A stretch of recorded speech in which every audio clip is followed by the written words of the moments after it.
Welcome to our Wednesday reflective service. Let's begin with prayer.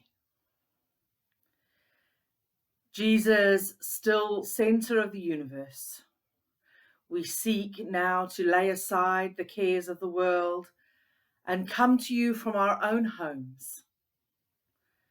We seek breathing space. Help us now to focus on you so we may discover you, Lord, the calm centre. We ask that you forgive the hurt that we do to you, to others, and to our own integrity. Give us hearts that are full of praise, open to your call to us, and impatient with whatever stands between us and the things you want from us, that we may follow you into Jerusalem and to what lies ahead, closely, in peace, with tenderness and awe, this Holy Week and every week. Amen. Well, we're at the middle of the week, the middle of Holy Week, and it's tempting at this point to look ahead to the cross and the suffering, to look beyond to the resurrection, or to look back at the triumphal entry. The big moments in the week, the big moments in the Christian year. But it's in the midst of these big moments that it's important to stop and take stock and catch our breath and refocus, keeping God at the centre and listening for the still small voice, finding that sacred space in the centre of our lives where we are aware of that faint, quiet glimmer of God's joy and love and peace. We can all find at the moment and expand and hold a quiet, sacred space at the centre of our lives. A space where we experience that vital connection to the living God.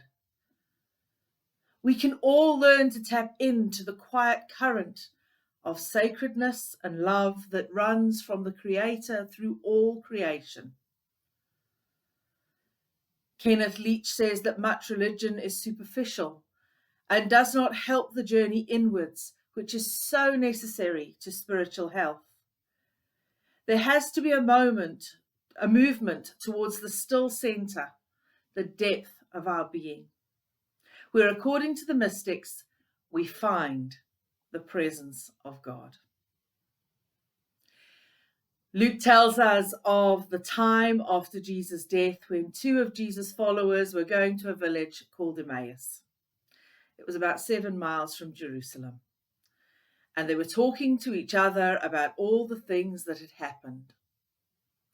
As they talked and discussed, Jesus himself came, drew near, and walked along with them. They saw him, but somehow didn't recognize him. We do not always recognize God in the center of all we do. But Frederick Buechner said, I believe that whether we recognize him or not, or believe in him or not, or even know his name, again and again he comes and walks with us along whichever road we're following. And I believe that through something that happens to us, or something we see, or something we know, somebody we've met, someone we've encountered, who can guess how or when or where, but he offers us the way he did at Emmaus, the bread of life. He offers us new hope, a new vision of light that not even the dark world can overcome. May God, the still centre of the universe, give you peace as you watch and wait with him in this time of anxiety and the time of his passion.